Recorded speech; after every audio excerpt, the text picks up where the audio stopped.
A Day of My Life, Part 5. Nakabaan siya, guys. Hi daw sa vlog, guys. What? Hello mga kamimisar! So ayan, nagbablog naman tayo for today's mini vlog. So ayan, mamimiss tayo sa grocery ating parinda. So ayan, for today's video vlog, etc. So sobrang maaliwalas ang ating panahon at hindi na tuloy-tuloy ang ulan kanina. So nag-aalangan pa nga kami niyan mga kamimisar kasi umaambon-ambon. Buti na lang, thanks at hindi na umulan. So ayun naman, sobrang ganda nga dito.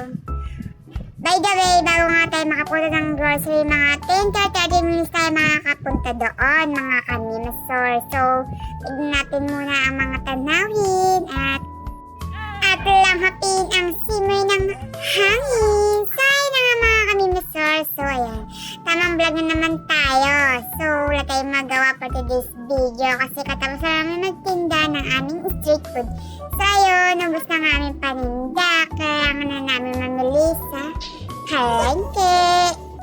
At ayun, ang ganda-ganda ng tanawin dito sa lugar na to. So, gusto nyo magbakasyon, ayan, alam nyo na kung saan kayo pupunta para meron kayong peace of mind. Makakalimutan nyo lahat ang stress nyo kung saan kayo naroroon. So, ayun na nga mga kami nasa haba ng aming biniyahe. Mamaya tayo makakarating doon. So, ayun mga kami nasa. At pinas-forward ko na nga mga kami nasa. Sobrang haba ng ating video. Mawante ng space. So, at malapit na nga tayo mga kami nasa. Konting tembot na lang at makakapamili na tayo.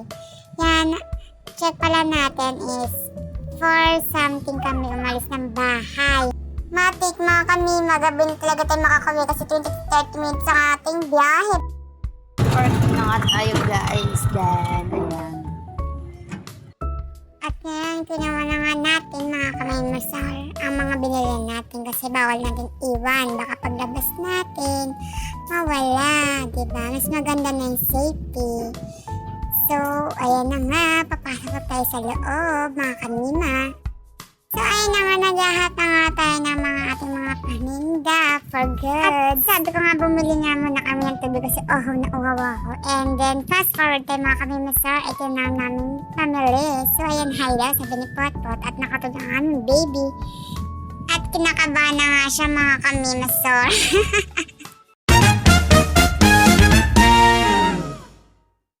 Huwag ka mag-alala, mababa lang yung presyo na yan, no?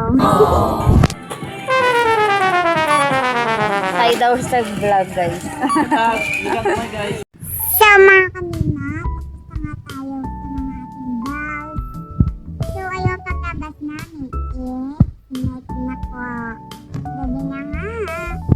So, dahil po talaga pag namimili kami ng hapon at ang uwi talaga namin gabi na.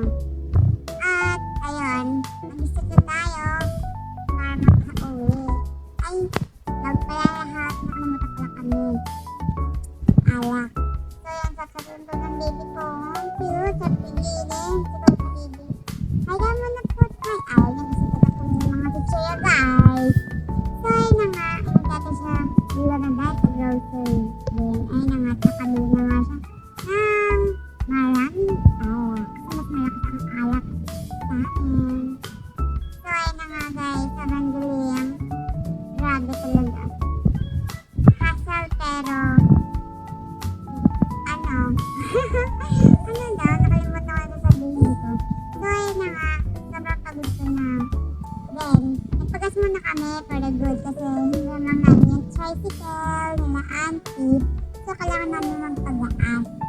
Kasi, siyempre, diba na kaya naman kung dito yung papagas, gamit yun, diba? So, ayun na kami, nagpagas sa amin. Sabi niya, special daw po, color red. So, ayun nga, shout out kay Kuya. And, ayan, kita-kit na yun, diba? Sobrang tahimik, and, yun. Diba naman sabihin ko, guys. So, dito na nga tayo, nag-fast-forward din tayo ulit. Nandito na tayo sa ating bahay. So, diba lang ako tawag-tawag, kunti lang. Nag-rebel-guard lang. So, ayan, sabi ko kala baby, gising yan dyan sa bahay, gising! O, diba,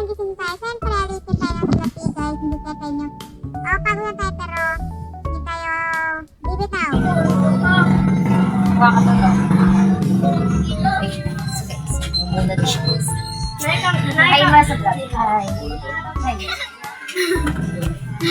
Hi kayo sa vlog. Hi. Para makatayo sa Facebook later. At ayan, pagating-gating talaga namin guys. Pabunot talaga ang gusto nila. So hindi talaga nila yung pabunot, chested, tsaka mga gulaman na nilalagyan ng gatas guys. So nakakamiss naman sa mga bata na ito na hindi nila alam yun. So ayun na nga mga kamiss. So yung mga pagdan namin na binili. Ayan. Tonto talaga sila guys. So tingnan mo. Ano sila sa mga pabunot. Diba? Cute. Nakakatawa. Yung tipong pagod na pagod kaya pero wala na yung pagod mo kasi nakakatuwa sa mga bata, di ba? So, ayun na nga ako sa loob, sa labas naman ang aking honey. So, ayan, tamang ayos lang ang mga kaminosor. Later, magiging dinosaur na naman yan. Sobrang kutos ng mga baby ko.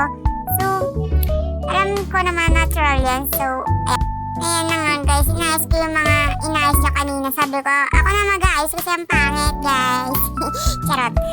So, ayun na nga, tamang ayos lang ako ng mga amit pahinda. Ayan, nag-budget pa nga ako ng long meat. At ang kulit ng mga ayla guys, ng mga alak. Yung gin nila is kulafu, yung empty nila, long meat na basta yun, basta iba yung ewan ka ba.